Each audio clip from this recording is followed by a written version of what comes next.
Welcome, low ego action heroes. This is Debbie Levitt from DeltaCX.com. We're a full service CX and UX consultancy. Check us out. And welcome to our usual Friday reaction stream. Usually y'all send me some pretty wacky crap, and so I like to call it Deb Reacts to Wacky Crap you sent in, but we have some non-wacky stuff that isn't crap this week, so good news. This is usually a shorter stream for us. It should only run 15 or 20 minutes, and I do have a phone call after it. So let's just start by thanking the people who are financially supporting the channel, all of the low ego action heroes at all levels, but especially our mid-level and senior level low ego action heroes: Anita, Chang, Darren, Ican, Irena, Ivy, Jordan, Michelle, Nikki, Ralitza, Ray, Solomon, Farmcat, and Mix Betty. So thanks to everybody donating to the channel. As part of our transparency report, we made about $700 last year from your donation. So thank you for that. It was reinvested into the channel and delicious chocolate chips. So let me get started right away because this is going to be a little bit shorter. And my Stream Elements bot says it's running. So Stream Elements must have changed something, but let's see what that means, everybody. Try exclamation point tip and see what Stream Elements bot does. All right, this should be my screen. Yeah, here we go. So here's my screen and the tip jar and the chat room and stuff. Okay, so let's start with, now we haven't done a reaction stream in some weeks because of the holidays, so some of the things that people sent are some weeks old. This one is from a month ago. This is Ashley McNeil, who I'm not connected to, so I don't really know her, but that's an excellent photo. And she says, if you're worried about switching careers, remember to never underestimate your soft skills. I taught middle school and high school English for 2.5 years. I would present information to people almost every day. I got 14-year-olds excited about non-exciting things. I engaged 17-year-olds in classrooms where they expected to be bored. I inspired 13-year-olds to think about complex issues in ways they'd never considered before. Now I'm a UX designer and presentations don't scare me. They're familiar. They're my safe space. Workshops and client kickoffs feel like home. Understand your strengths and recognize that just because you're using them in a new space doesn't make them any less valuable and doesn't make you any less qualified. All right, so this is definitely not wacky and not crap. Thanks to Ashley for what I would call like a 98% fantastic post.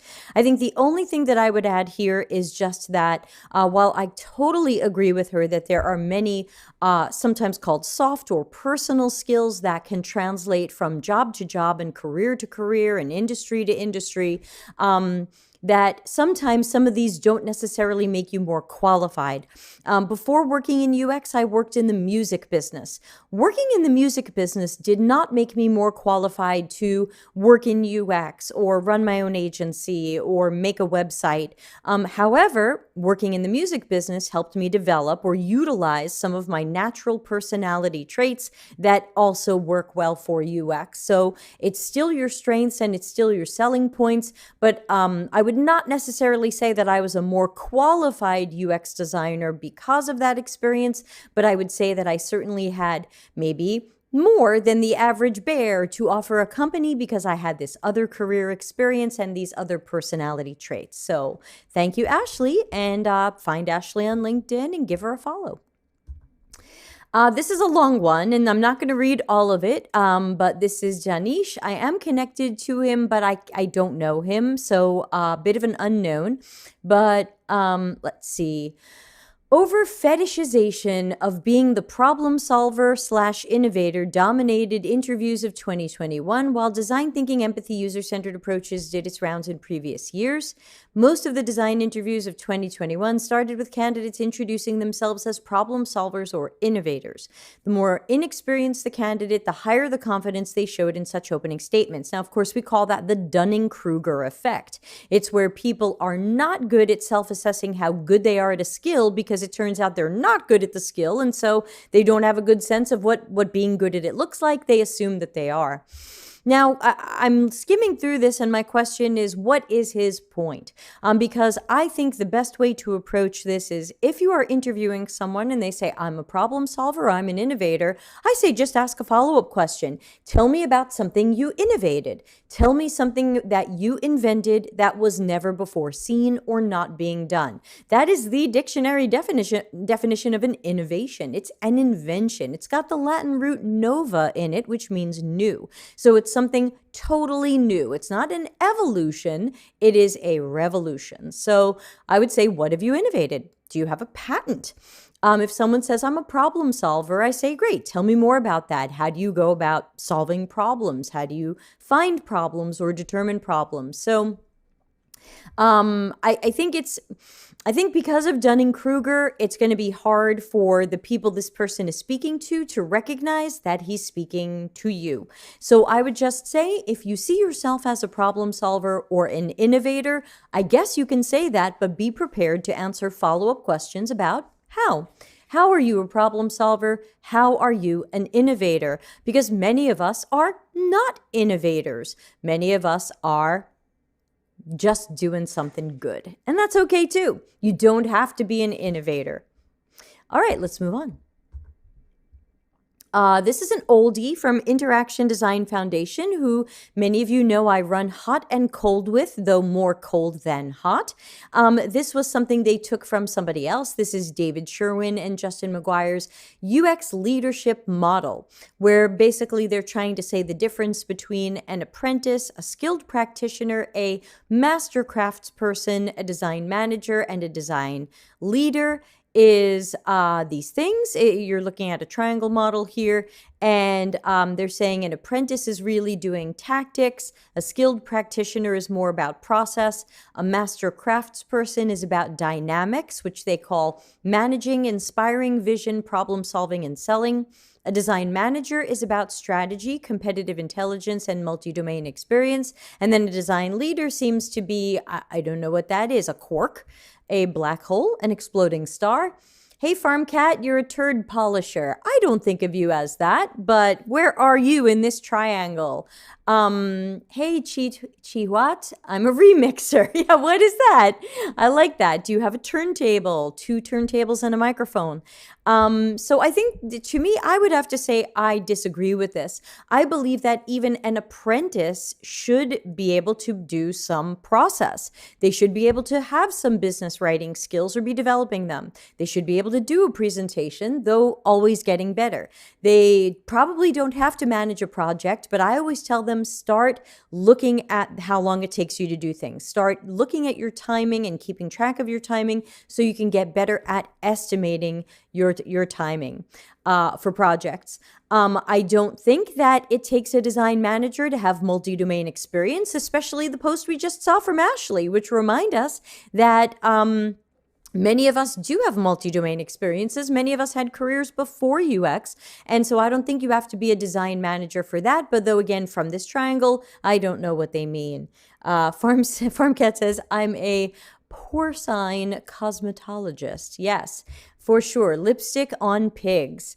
Dukasan says, first timer here. Well, welcome. Welcome. I'm sorry if I mispronounced your name, but send me something phonetic if you want me to do a better job. But welcome, welcome. This is the Friday rant usually, and we keep it short and we keep it fun.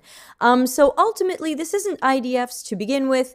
This is a leadership model, and of course, they're just clickbaiting with, can you break into UX and get a job even without a degree? That's got nothing to do with this triangle. So once again, I found recently that IDF is having stuff written by paid content people. These are people who don't have backgrounds in UX, who are just professional writers or blog post writers, and they just kind of glue stuff together. So be careful of that. So no, thank you. All right, then we got a couple of courses for me to review. Now, we've done this a few times on the channel. You can always go to deltacx boot camp, and take a look at some of the other ones I've done, because I have a whole slide I go through on how I assess boot camps, programs, online courses, all of this stuff. Thank you, Dukasan. Hey, Udipta. Miguel says, IDF posts are usually weird and sometimes just bad. Farmcat says, I may try to do all the things in that triangle, but the outcome's usually turd polishing. Too true. So remember that some of the key things I'm looking for in courses, and you don't need me to do this, put on your own critical thinking hat and do this yourself, is first of all, what are you learning? And second of all, who's teaching it? Because if you're learning crap, or it's not really UX, or it's more UI than UX, you don't need it. And if it's being taught by someone who doesn't have extensive experience in UX and really comes to this from experience and can answer your detailed questions, then don't bother. Really, just don't bother. So this is designerup.co. I don't know them, so clearly not sponsored, and especially since I'm about to poop on them, certainly not sponsored. So self-paced and community supported probably tells me that you're not going to get much mentoring or coaching. That's the third thing I look for. So what are they teaching it? Who's teaching it, and what's their background? And are you going to get mentoring or coaching? And most of these courses, critical thinking, Sirocco, critical thinking hats are cool. They're tight. So who is going to check your work? Most of these courses make a lot of money because they put you into video courses or Slack communities, and they never hire a Debbie, Darren, Dr. Nick, Larry Marine, Julia DeBari, Amy Santee, Michelle Ronson, who am I missing, to actually look at your work and say, here's where you got this right, but here's where you got this wrong. Let's take another look at this. So if you're not going to get feedback, support, mentoring, and coaching, and I don't mean cheerleading like, yay, you made a crappy persona, but like really somebody saying, wow, you made a not good persona. So we need to take a look at the curriculum.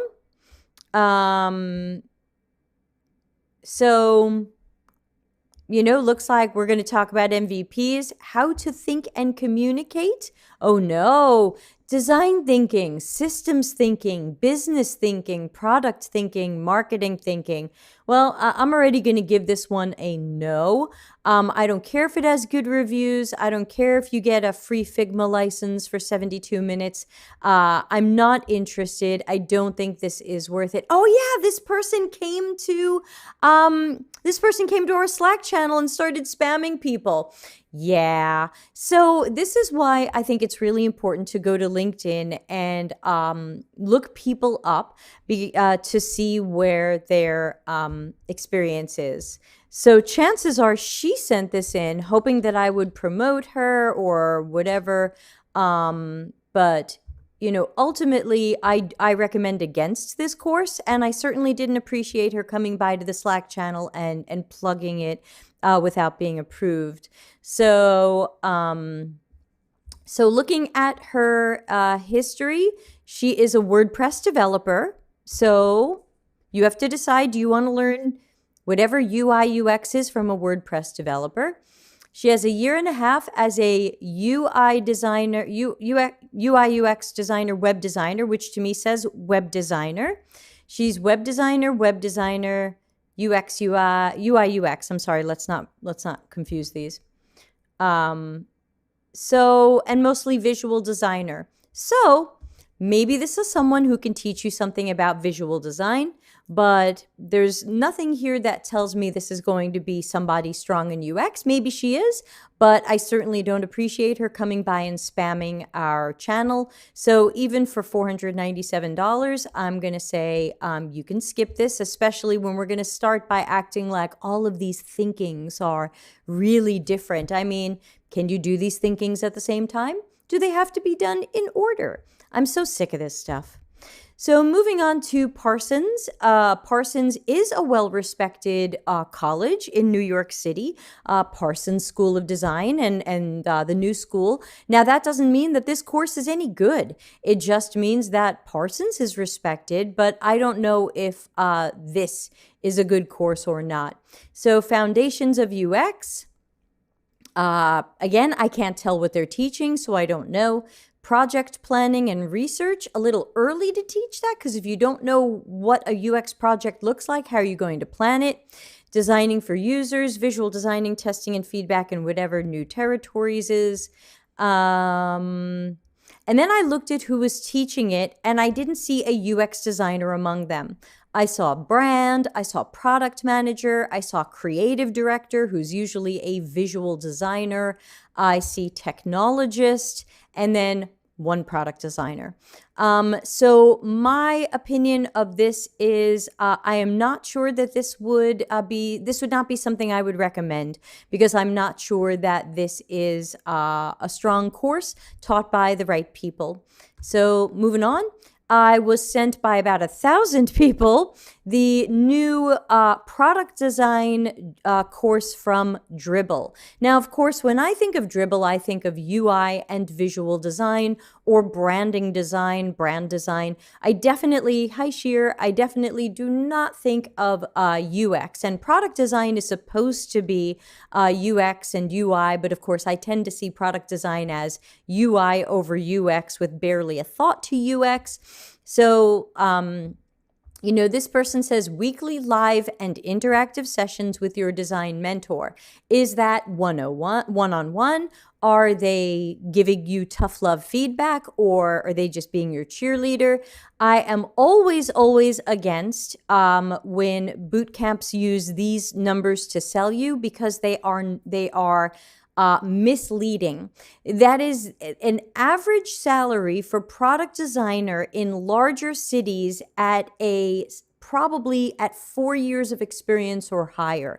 In some cities, a senior product designer, senior UX is still making $90,000.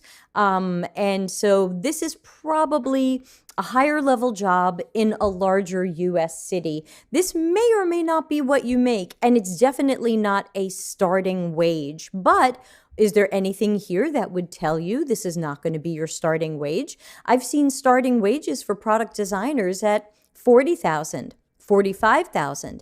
Is that going to feel like a broken promise or a lie? And just because hiring managers increased their design team's headcount in the last year, the real question is, how many of them hired total newbies? How many of them hired people straight out of online courses and boot camps?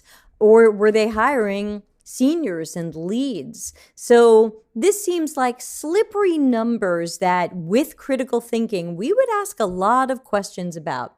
Farmcat says, when I think of Dribbble, I think of drool that drips from my mouth when visiting the dentist. Everyone should know Farmcat is a little bit of a grumpy cat. Now, of course, the first thing you're going to learn as a product designer is design thinking. So we're done here. This isn't UX. If you're going to learn design thinking, and whatever implementing design thinking is this week, see episode 108, What Isn't Design Thinking? Chances are you're not going to be learning proper UX approach. I don't see anything here that says UCD, user-centered design, human-centered design, user centricity, customer centricity. It looks like design thinking, make some designs, do it in Figma, and let's help you with your resume and portfolio. So I think whatever they're charging here is probably overcharging. I think someone said this was like 2,000 American dollars. Here it is. 1,500 American dollars, and or maybe you can get 50. This is the 50% off price. So I don't recommend this either. And what I find is that a lot of people who take these courses end up circling back and saying to me privately, or sometimes publicly here or on LinkedIn, I could have learned all of this from free YouTube videos. So the question is, what are you getting for the $1,500 or the $497 or $10,000? What are you getting? What kind of one-to-one mentoring and coaching are you getting? Are you getting tough love, or are you just getting someone who says, hey, your stuff looks great? Because that's not how it works in the real world. Ultimately, to me, these types of courses prepare you for what I call Job A. If you've read my Medium article about the coming shift in CX and UX, I call it the coming shift and correction. We've got Job A and Job B.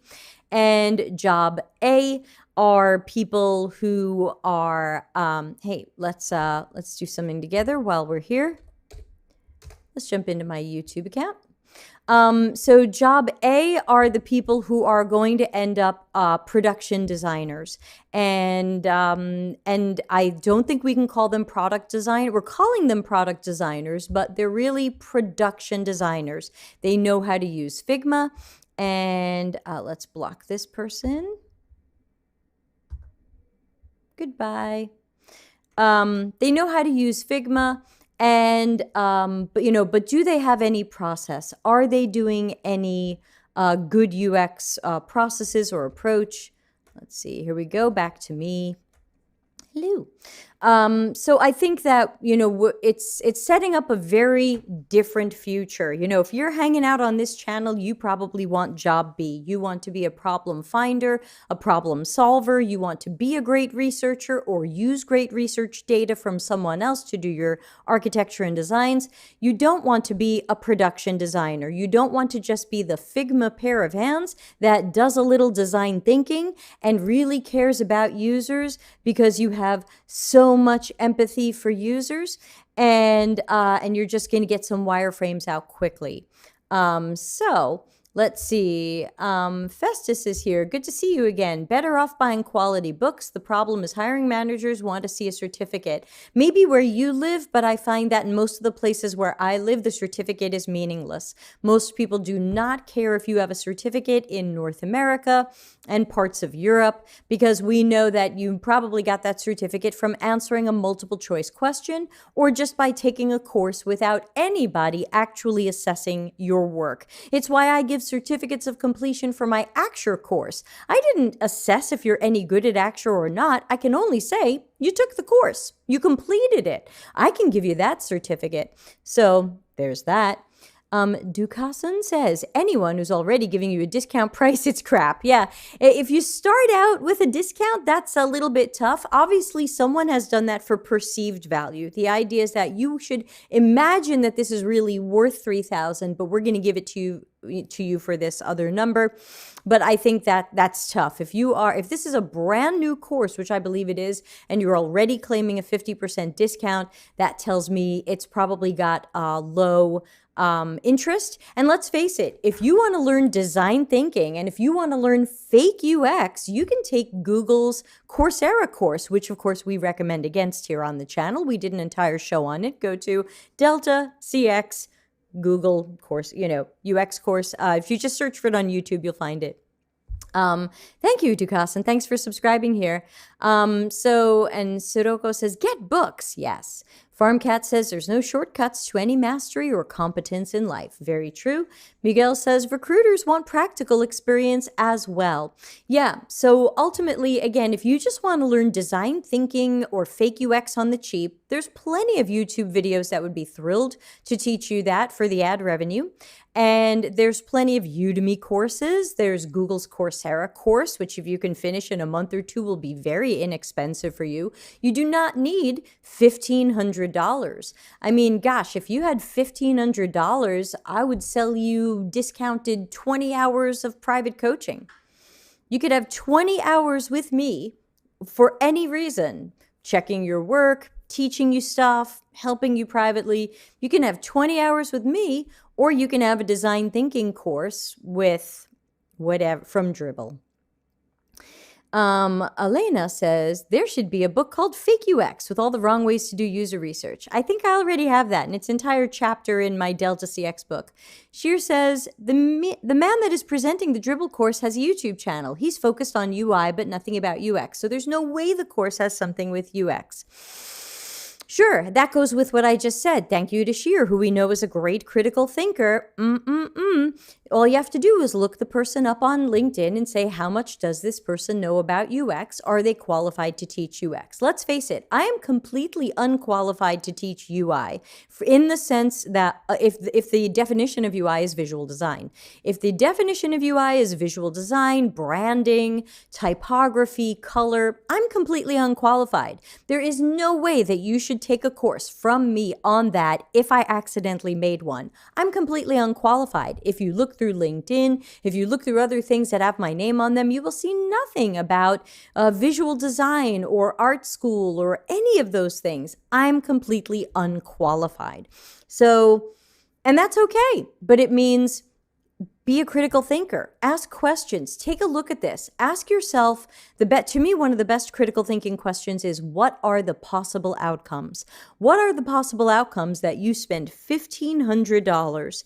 What will you have? What will they promise you that you have? Is there a promise or a guarantee? Is there some sort of money back something?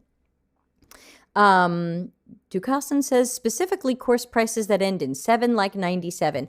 I like to end things in 7 because 7 is my secret magic number, but not for any marketing reason. So I just put up a couple of things on my online courses, and I made them $7.77. But obviously, if I cared more about marketing, I would have done $9.97. But I'm all about the 7s for my own reason.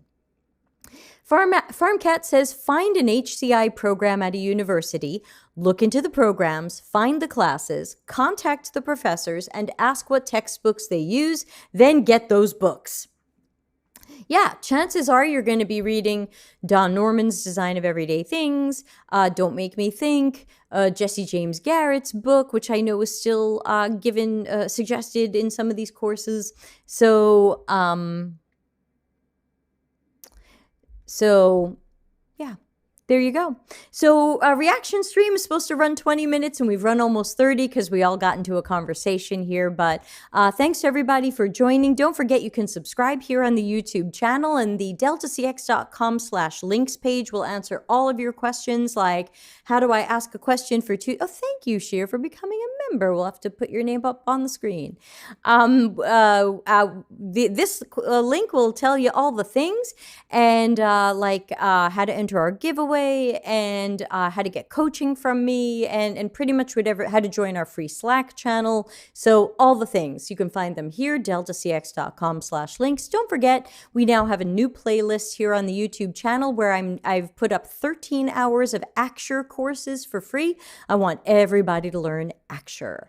So that is it. We're going to be back on Monday. I'm streaming every day next week because we were making up for the holidays. So sorry, it's going to be a bit much. But Mondays are our Think Out Loud sessions where I teach UX design by doing UX design and explaining what I'm doing.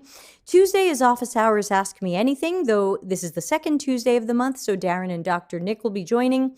Wednesday, we're going to have Jan joining us, and he is an expert in debating, and he's going to teach us some debating techniques to help us advocate for UX.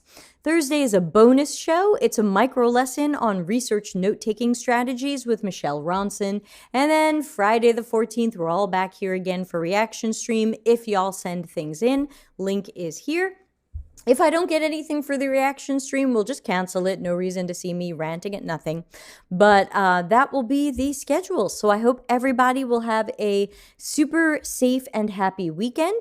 I will be teaching my Acture Advanced course this weekend. And again, if you are new to Acture, just go to the playlist on YouTube and start learning Acture from me for free. Again, there's Thank you. There's 13 hours of courses in the weekend. Everybody be well. I'm going to play us out of here. Catch y'all soon. Customer centricity as business intelligence. Visit deltacx.com to learn why we are